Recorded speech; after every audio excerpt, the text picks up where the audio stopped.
The cold came early to Chicago that October. It rolled off Lake Michigan like something personal, cutting through coats, slipping under collars, reminding everyone that winter in this city didn't ask permission. By 7 in the evening, Michigan Avenue was all gold light and exhaust smoke, and the kind of crowd that moved fast because standing still meant feeling the cold. Magret Freeman felt it. She stood in the doorway of her bookstore, Freeman Pages, balancing a wooden tray with 4 paper cups of coffee, trying not to spill anything while her scarf kept threatening to unravel entirely. The shop was small. Deliberately small. Warm orange lighting, wooden shelves packed tight with novels and poetry collections, a little corner with a reading chair that customers sometimes fell asleep in. She built it herself, every detail, over 7 years of early mornings and late nights and skipped vacations. It was hers. She loved it in the way that only people who built something from nothing understand. She handed 2 cups through the door to her part-time staff, a college student named Dee who was still pretending to organize the biography section instead of reading it, and an older gentleman named Mr. Haas who had officially retired 3 years ago, and now spent most of his evenings helping Magret because he had nowhere better to be. She kept 2 cups. One for herself. And then she looked across the street. The restaurant on the opposite corner, Vitali's, was doing something special that night. She could tell by the cars. There were 6 of them lined up along the curb. Long, black, spotless. The kind of cars that cost more than her entire building. Men in dark suits stood near them, arms folded, not talking to each other, just watching the street the way people watch a street when they've been trained to notice everything wrong with it. Magret had lived on this block for 11 years. She knew the difference between a birthday dinner and a power dinner. This was a power dinner. She wasn't particularly interested in it. What she was interested in, what made her stop and tilt her head slightly, was the man standing alone beside the last car in the line. He was tall, dark-haired, Italian-looking, somewhere in his late 30s. He wore a simple black suit, no overcoat, which seemed almost aggressively unbothered given the temperature. He wasn't on his phone. He wasn't talking to the other suited men down the row. He was just standing there, completely still, staring at nothing in particular with the expression of a man doing very serious thinking about something moderately irritating. Magret assumed he was a driver. She didn't overthink it. She just looked at the coffee in her hand, looked at the man standing in the cold, and thought what she usually thought when she saw someone uncomfortable. Someone should do something about that. She crossed the street. The man didn't see her coming until she was already standing 2 feet away, holding out a paper cup. Drivers deserve caffeine too, she said. Lanzo Cosimo looked at her. Then he looked at the cup. Then he looked at her again. He had a very particular face, strong jaw, dark eyes, the kind of bone structure that made people instinctively lower their voices around him. And right now that face was doing something it almost never did. It was confused. Not strategically confused. Not performatively surprised. Genuinely, completely, unguardedly confused. Like a man who had just been handed a math problem in a language he didn't speak. No one handed Lanzo Cosimo coffee. No one approached him on a public street without a reason they'd rehearsed in advance. No one looked at him the way this woman was looking at him right now, which was simply the way a person looks at another person they've decided to be casually kind to. He took the cup. He didn't know why. It just seemed like the only logical response to something illogical. "Thank you," he said. His accent was slight. Italian underneath the Chicago surface. Magret smiled, the comfortable smile of someone who does nice things without needing them acknowledged, and turned to go back to her bookstore. Lanzo stood there, holding a paper cup, watching her cross the street and disappear through the door of the small shop with the warm lights. Down the row, his right-hand man Elio had watched the entire exchange from a careful distance. Elio was 51, silver-haired, perpetually unimpressed, and had been managing the complicated personal and professional life of Lanzo Cosimo for 14 years. He appeared at Lanzo's shoulder the way shadows appear, quietly and without announcement. She just. Elio started. "Yes," Lanzo said. "She didn't know who you were." "Obviously. She handed you street coffee." Lanzo looked down at the cup. The logo on the side said Freeman Pages. There was a small cartoon of an open book. "It's good coffee," he said. Elio stared at him. Lanzo drank the coffee. "Before we go any further, if you're already hooked on this story, Hit that like button right now and subscribe so you never miss what happens next. Stories like this one drop every week and you don't want to be late. Now back to the man holding a paper cup like he'd never seen one before in his life. The dinner inside Vitali's lasted 3 hours. There were speeches. There were agreements. There were men who shook Lanzo's hand with the careful reverence of people who understood that the hand they were shaking could rearrange their entire lives. He sat at the head of the table the way he always sat, completely composed, completely in control, the kind of still that isn't calm but is instead the concentrated quiet of something very powerful at rest. He said exactly what needed to be said. He made exactly the decisions that needed to be made. And then he got in the car, and while Elio went over the details of tomorrow's agenda, Lanzo looked out the window as they drove past Freeman Pages. The lights inside were still on. He could see the shadow of someone moving along the shelves. He said nothing. He looked at the road ahead. The next evening at exactly 6:45, a black car was parked on the street outside Freeman Pages. Elio sat in the driver's seat. Lanzo sat in the passenger seat. "I'm not doing this," Elio said. "You're already doing it. You are the head of the Cosimo family. You run 40 businesses across 3 states. You have a full calendar tomorrow beginning at 7 a.m. And right now you are parked outside a bookstore because of a woman who handed you gas station coffee." "Bookstore coffee," Lanzo corrected. "I cannot stress to you enough how little that distinction matters." Lanzo got out of the car. He straightened his jacket, crossed the street, and pushed open the door of Freeman Pages. The bell above the door chimed. The shop was warm and smelled like paper and something faintly floral. A candle near the register, maybe, or something she brewed recently. There were soft instrumental sounds coming from a small speaker on one of the shelves. The kind of music that suggested this was a place where no one was in a hurry. Magret looked up from behind the counter. She recognized him immediately. "Driver," she said without missing a beat. Something shifted in Lanzo's expression. It might have been amusement. It was difficult to tell because he was a man who had spent a long time making sure his expressions did not give things away easily. "Good evening," he said. "You looking for a book, or did you run out of places to stand in the cold?" "A book," he said. "Any preference?" He looked around the shelves with the expression of a man who read, but read things that were not on these shelves. Reports. Legal documents. Financial projections. The kind of reading that told you things instead of feeling things. "Surprise me," he said.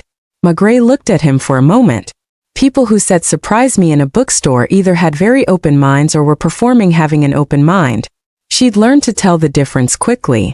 She walked to the middle shelf, ran her fingers along the spines, and pulled out a worn copy of a novel.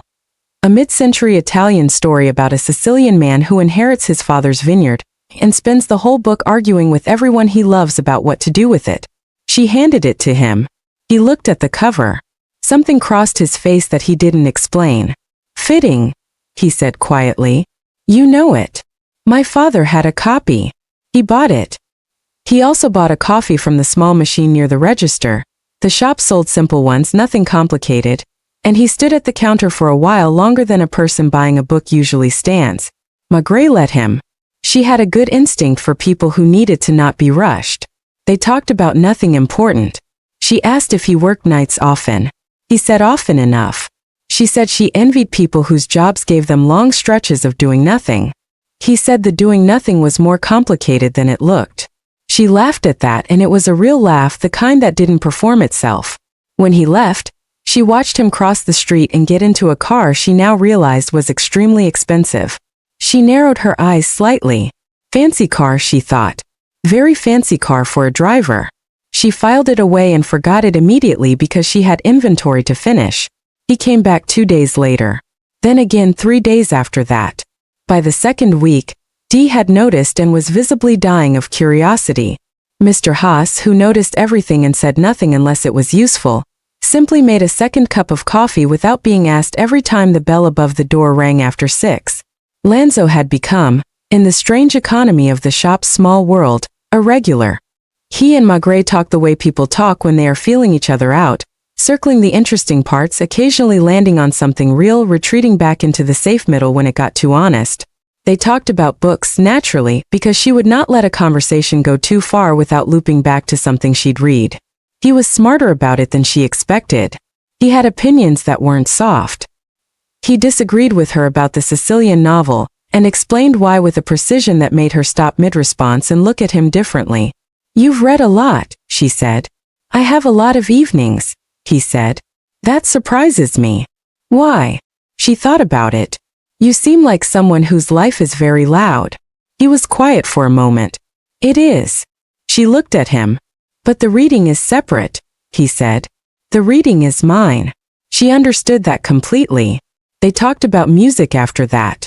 She played things off her phone and he reacted to each one with a face that was more honest than he probably realized. Jazz made him still. Old soul made him uncomfortable in a way he couldn't explain. A particular Billie Holiday song made him go quiet and look at the window. "What?" she asked. "My mother liked this one," he said. "She doesn't anymore?" "She passed when I was 22. A beat."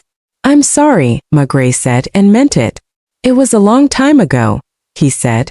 But the way he said it was the way people say things that are still close even when they're old. She didn't push. She just let the song play out. That was the evening something shifted slightly in Lanzo Cosimo. A shift so small he barely registered it himself. It was just the sensation of being in a room where nothing needed managing. No performance. No calculation. Just a woman letting Billie Holiday play until the song finished, because she understood that some things needed the space to finish. He had not felt that in years. He came back the following Tuesday with the excuse of returning the Sicilian novel. "You finished it?" Magret raised an eyebrow. "In 2 days. And the ending is wrong," he said, sitting down across from her at the small table near the window where she sometimes ate lunch. She leaned forward. "Explain." "He gives up the vineyard. After all of it, all the arguments, all the history, all the things his father built, he just gives it up because it's easier. That's not an ending. That's a surrender dressed as peace." Magret looked at him for a long moment. "Some people would call that wisdom. Some people would be wrong." She laughed. "You're extremely opinionated for a driver." Lanzo opened his mouth, closed it. Then very carefully he said, "My boss is very demanding. It limits my patience for other forms of weakness." Magret sipped her coffee. "What's he like?" "Your boss." This was the part where, in a different version of this story, Lanzo might have shut the conversation down cleanly. He was good at that. He had spent years building walls with words, not lying exactly, just redirecting, just keeping certain doors permanently closed. Instead, he said, "He's difficult." "How so?" "He expects too much. From himself. From everyone around him." A pause. "He doesn't know how to be ordinary." Magret studied him. "That sounds lonely," she said. Something went through Lanzo's face. Fast, not quite identifiable, but it moved like a wave moves under ice. All the motion hidden under the surface. "It has been," he said. "At times." A silence. Then Magret said, "For what it's worth, whoever your boss is, he should get better hobbies. Life's too short for people who don't make room for the small things." She gestured at the shop, the shelves, the warm light, the soft music. "What's smaller than a bookstore?" she said. He looked around. "Nothing," he said quietly. "Nothing at all." She gave him a second book that evening. A collection of American poetry, Langston Hughes mostly. He gave her a look of theatrical doubt. "I'll fail this one," he said. "Everyone fails poetry the first time," she said. "That's the point." He walked out with the book tucked under his arm, and Dee immediately appeared at Magret's shoulder. "He likes you," Dee said. "He's a customer. He sat here for 2 hours. He's a talkative customer." Magret. Dee retreated, but not without a look that said she was filing a full report with the universe. By the 3rd week, Lanzo was helping. This had not been planned. It began because Magret was trying to reorganize the back half of the shop, which meant moving a wall of shelves that were heavier than they looked. And Lanzo had arrived at the exact moment she was attempting this alone and failing with tremendous stubbornness. He took the other end without being asked. They moved it. He helped arrange the boxes that came after. He did it without making a production of it, without the energy of someone performing helpfulness. He just did it the way people do things when they're comfortable and capable and not thinking about whether anyone is watching. Elio, parked outside and monitoring this through the window with the expression of a man reconsidering all of his life choices, sent a single text. The families will hear about this. Lanzo's phone buzzed. He glanced at the screen. Something important? Magret asked. My assistant, he said. Worrying about things he doesn't need to worry about. Sounds like a good assistant. He's an excellent assistant. He's also deeply annoying. She laughed. You say that like it's a compliment. In my line of work, Lanzo said carefully, the people who annoy you are often the only ones being honest with you. Magret tilted her head. What line of work is that exactly? She asked. I've never actually asked. Lanzo set down the box he was holding. He took a slow breath. Private security, he said. Consulting. Family business mostly. It was technically true. He'd made a science out of technically true. Family business, she repeated. That sounds complicated. Families generally are. Yours specifically? He picked the box back up. Mine specifically, he confirmed and said nothing more about it. That evening, Magret caught him reading the Hughes collection in the corner chair. The one customer sometimes fell asleep in, with his long legs stretched out and his jacket folded over the armrest, and for a moment he looked so thoroughly unlike a powerful and feared man that she stood at the end of the shelf and just looked at him. He had a small crease between his brows, the look of someone working hard at something they weren't used to. She walked over quietly. What's the problem? He held up the page. This one. Tell me what this means. He read the title aloud. A Dream Deferred. She sat on the edge of the nearest shelf. What do you think it means? I think it means what happens when people are kept from what they want long enough. And he looked at the page. It explodes, he said. His voice was quiet. Or it rots. Depending on the person. She looked at him. Which one are you? She asked. Lanzo lowered the book. He looked at her with the kind of direct attention that, if she'd known anything about who he was, would have made most people look away first. I haven't decided yet, he said. She didn't look away. You should decide before someone else decides for you, she said. He looked at her for a long moment. You say things, he said, like they're very simple. Most things are, she said. People just build complications around them because the simple version is scarier. He was quiet. Then, what's the simple version for you? Your life. She shrugged. I wanted to build something that was mine. I built it. I want to fill it with things that matter. I'm working on that. I want to be honest about what I feel and who I am. A small pause. I'm also working on that. You make it sound easy. It's the hardest thing I've ever done, she said. But it's clean. No one can take a clean life from you. Lanzo absorbed that in silence. He thought about his life, which was many things, powerful, precise, dangerous, complicated, but had never, not once in his adult existence, been clean. He didn't say any of that. He handed the book back to her and said, You're a very strange person, Magret Freeman. Thank you, she said, and took it as the compliment he probably meant it to be. Meanwhile, the Cosimo world was beginning to vibrate with mild confusion. Lanzo's schedule had, for several weeks, included a 2-hour window on multiple evenings that Elio simply marked as personal. The men in Lanzo's circle were not unintelligent. They noticed absence. They noticed pattern changes. They noticed that their boss, who had always been present and focused and relentlessly sharp, was occasionally distracted in a way that was new, not damaging, not irresponsible, but new. Someone made a comment over dinner. Elio silenced it with a look. But later, alone with Lanzo in the car, Elio said what he'd been holding for 3 weeks. Tell her the truth. Lanzo was looking out the window. No. Lanzo. She talks to me like a person, Lanzo said. Not a title. Not a resource. Not a threat. A pause. When she finds out what I am, that ends. You don't know that. I know people, Lanzo said. The moment she understands what the Cosimo name means, she'll recalculate every conversation we've had. She'll reread everything I said and look for angles. And if she doesn't do that, if she's afraid instead, then I lose her a different way. Elio was quiet for a moment. And if she finds out on her own? Then I deal with it then. That, Elio said carefully, is not actually a plan. It's a current preference. Elio said nothing more. But he looked out the window at the passing city with the quiet concern of a man who has seen the best and worst outcomes of the same scenario and knows which one comes more often.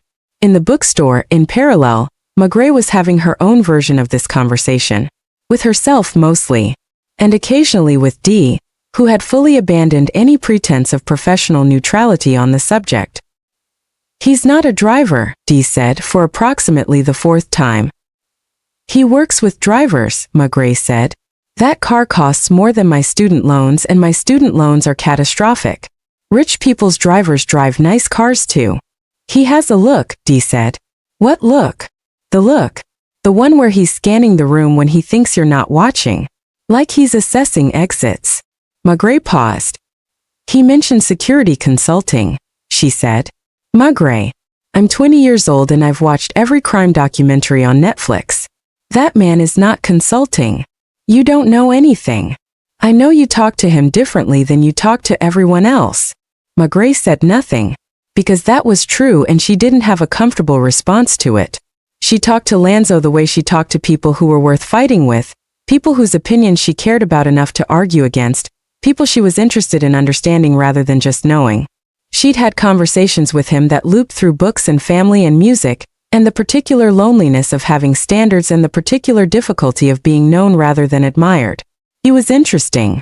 He was frustrating in the specific way interesting people are frustrating because they make you think harder than is always comfortable.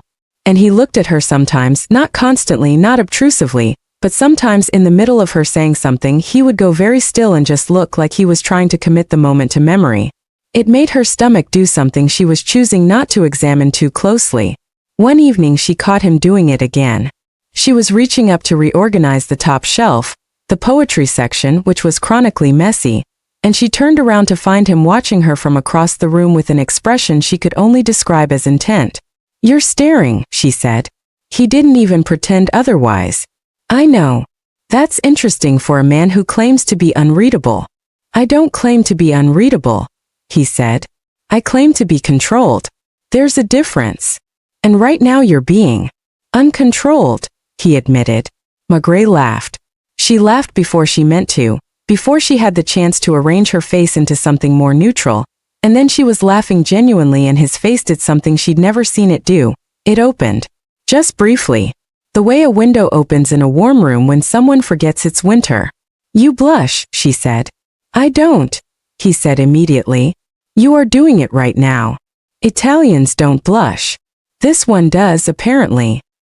He stood up straighter, which was almost impressive given that he was already extremely straight, and looked at the shelf nearest to him with the focused attention of a man pretending to be very interested in the biography of a president he had no opinion about. Magret smiled to herself and turned back to the shelf. She didn't say anything else. She didn't need to.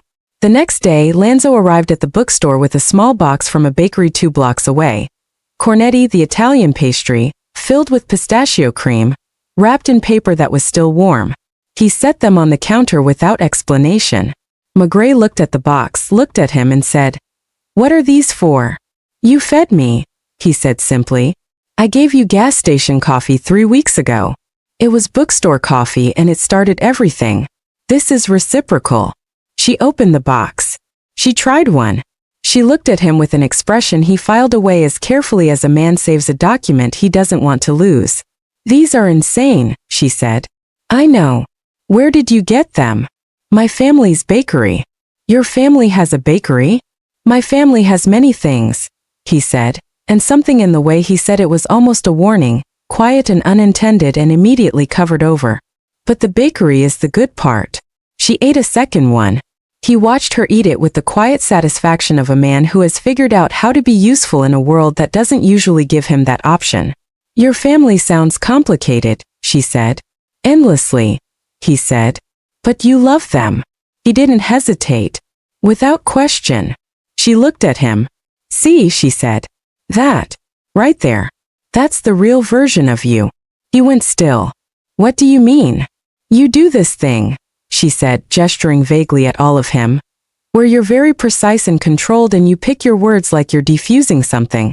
And then someone asks you about your family and all of that goes away and you're just, she paused. A person. He looked at her for a long moment. Most people only see the other version, he said quietly. I know, she said. That's why I'm mentioning it. He stood at the counter for a moment longer than necessary. Then he said, Magret. Yes. He stopped himself. Whatever he was about to say, the actual sentence, the real one, the one that would have required him to be honest about what his name meant and why she deserved to know it, he held it back one more time. Thank you, he said instead. For what? For the coffee, he said. 3 weeks ago. On the street. She smiled. You're still thinking about that? It was the first time in a long time, he said carefully, that someone did something for me without knowing who I was. I didn't know how much I'd wanted that until it happened. She looked at him steadily. Lanzo. Yes. Who are you? She asked. Actually. He looked at her. The question sat between them like something alive. I'll tell you, he said. Soon. Promise. Yes, he said. And meant it in the way he rarely meant anything, cleanly, without management, without an exit built in. He left before she could ask a follow-up question. He walked to the car where Elio was waiting. He got in. He sat for a moment without speaking. You were going to tell her, Elio said. Yes. But you didn't. No. May I ask? I want one more evening, Lanzo said. One more conversation where she looks at me the way she looks at me now. Before everything changes. Elio said nothing. He drove. But the city had its own timeline, and it didn't consult Lanzo Cosimo about what it was planning. It happened 4 days later. A Thursday evening. There had been a problem that morning, something that required Lanzo's immediate presence. A meeting that could not wait. 3 men in a room who needed to understand in very precise terms what the consequences of their miscalculation would be. He had handled it. He had handled it in the way he always handled things. Completely, quickly, without flinching. By 6 o'clock, the day was managed. By 6:15, he was in the car headed toward Freeman Pages. He didn't think about it as a choice. He just went. But behind him, 2 cars back, were men who should have peeled off at the intersection and didn't. Because one of them had an update that couldn't wait. Because his organization ran on information and information had its own gravity. He was a half block from the bookstore when the second car pulled alongside. He got out. The men got out. And in the process of 3 men stepping out of an expensive car onto a sidewalk, one of them, a young lieutenant named Marco who had been with the family for 2 years and was still learning when to speak and when not to, said, clear enough to carry. Boss, the meeting with the Rinaldi people, they're ready. What do you want us to tell them? It happened in seconds. Lanzo said something sharp and low. Marco went white. But the word had already crossed the street. Inside Freeman Pages, Magret had been at the window. She was always at the window in the evenings. It was where she did her best quiet thinking. Watching the street below, watching the light change, watching people move through their parallel lives with no idea she was watching them. She saw the cars. She saw the men. She saw Lanzo. And she heard the word clearly, the way you hear something in a quiet room, not because it was loud but because part of you was already listening for it without knowing you were. Boss. She stood at the window. Lanzo looked up. Their eyes met through the glass. He went completely still. She turned away from the window. She walked to the back of the shop. She sat down on the footstool near the back shelf, where she sometimes sat when she needed to think, surrounded by books that had always made the world make more sense. She sat with her hands folded and she thought, very carefully, through everything she knew. The car that cost more than her building. The way he watched exits. The men who appeared when he appeared. The careful way he described his work, security, consulting, family business. All technically accurate, all architecturally evasive. The way he said I know people like it was something other than a social observation. The way he carried himself like a man accustomed to a room going quiet when he entered it. The way Elio never came inside. Only waited. She sat with all of it. The bell above the door rang. She didn't move. Footsteps crossed the shop floor. She heard them without looking, heard the specific sound of his walk, the unhurried, deliberate pace that she had somehow learned in 3 weeks. He stopped a few feet away from her. Silence. She looked up. Lanzo Cosimo stood there, hands at his sides, jacket slightly open. He looked, for the first time since she'd met him, exactly like what he was. A man of significant consequence who had run out of ways to manage a situation and was now simply present in it. "You're not a driver," she said. "No. You're not a security consultant." A pause. "Not exactly." She looked at him steadily. "You're that Cosimo." The sentence landed. He held eye contact. "Yes," he said. She sat with that. The Cosimo name was not obscure in Chicago. It was the kind of name that appeared in newspaper articles that didn't quite say what they meant. The kind of name that prosecutors mentioned and then went quiet about. The kind of name people in certain neighborhoods said with a specific careful neutrality that was not neutrality at all. She had never had a reason to think about it personally. Until now. "You let me call you lazy," she said. Something crossed his face. Not quite a smile, but in the family of one. "Yes. You let me lecture you about hobbies. You were right about the hobbies. You helped me move shelving. The shelves needed moving." "Lanzo." "Yes." She stood up. She was not particularly tall, but she stood the way she always stood. Straight, grounded, looking at him directly. "Why?" she said. "Why keep it from me?" He exhaled. This was the conversation he had been avoiding, and now that it was here, he found that there was no version of it that was comfortable, only versions that were more or less honest. He chose honest. "Because you treated me like a man," he said. "Not a name. Not a leverage point. Not something to be afraid of or ambitious toward." He looked at her steadily. "You walked across the street to give a stranger coffee because he was standing in the cold. That's..." He stopped. "That hasn't happened to me in a very long time. Possibly ever." She was quiet. "And I knew," he continued, "that the moment you understood who I was, you would look at everything differently. Every conversation. Every evening. You would look for the manipulation behind it. Or you would be afraid. And either way," he paused, "I'd lose this." "This," she repeated. "Whatever this has been," he said. "However you want to name it." Magret looked at him for a long time. Then she said, "I'm not afraid of you." He absorbed that. "You should be, arguably," he said. "A rational assessment of." "I'm not rational about people I've already decided to trust," she said.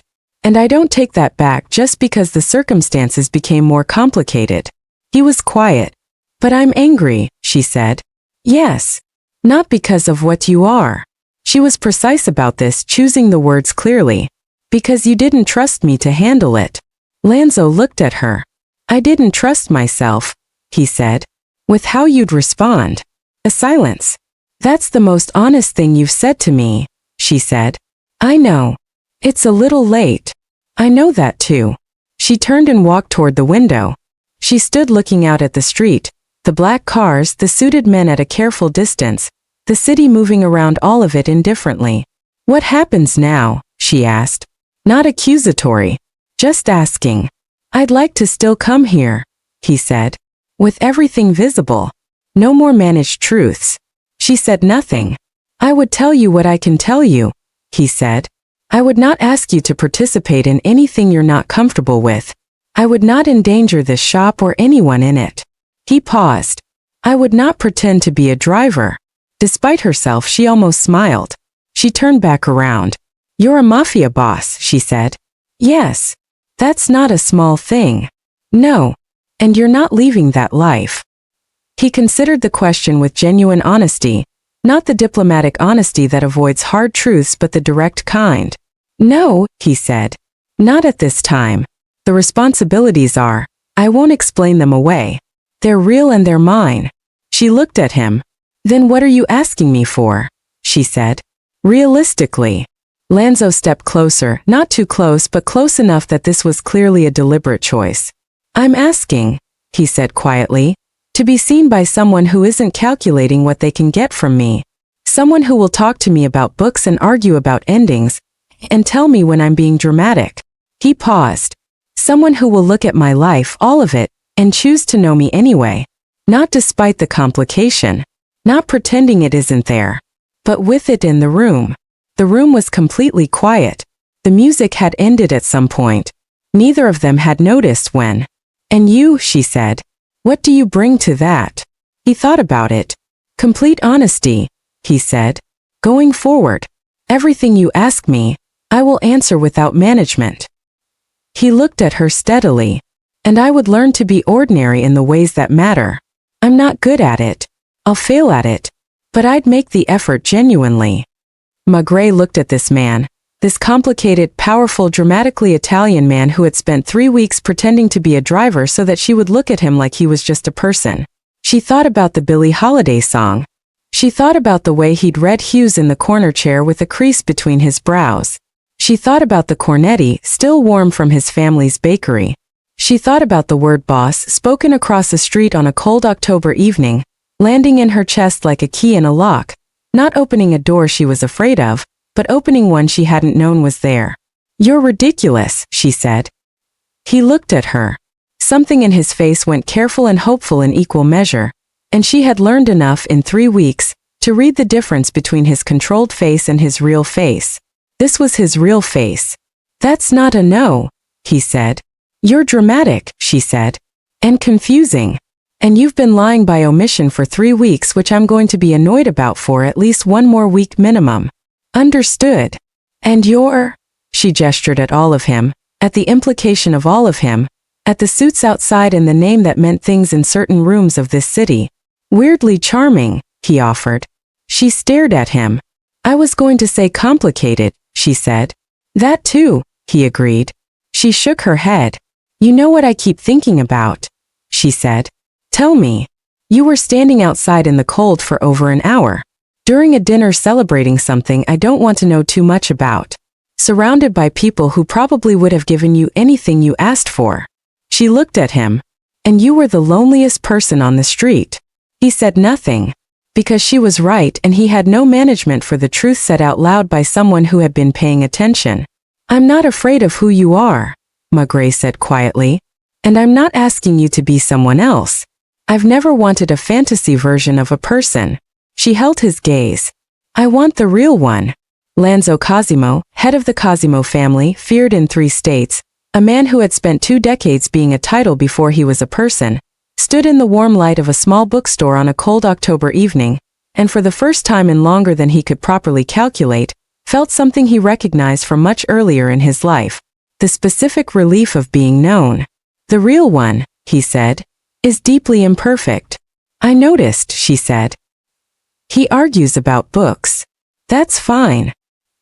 He's dramatically Italian. You mentioned. He will absolutely bring more cornetti without asking. Something in her face softened the rest of the way. That's acceptable, she said. He took 1 step forward. She didn't step back. Then we agree, he said. We agree, she said. Outside on the street, Elio was sitting in the car watching the dark window of Freeman pages with the particular stillness of a man who has spent 14 years managing the impossible and has just watched it become slightly less impossible. His phone buzzed. A text from Marco. What do we tell the Rinaldi people? Elio looked at the bookstore window. He typed back, tell them tomorrow. Tonight the boss is busy. He put the phone in his pocket. He looked out at the city, the cold October city, with its gold lights and its complicated people and its rivers of ambition and loss moving under everything like current under ice. He allowed himself a small private smile. Inside Freeman pages, Magret had put the music back on. Billie Holiday again. And Lanzo Cosimo sat down in the corner chair, the one customer sometimes fell asleep in, and picked up a book and was for the first time in 20 years in exactly the right place. If this story hit something real for you, drop a comment below and tell me what part got you. Like this video if you stayed until the end, and subscribe because the next story is already waiting. Don't miss it. Thanks for watching.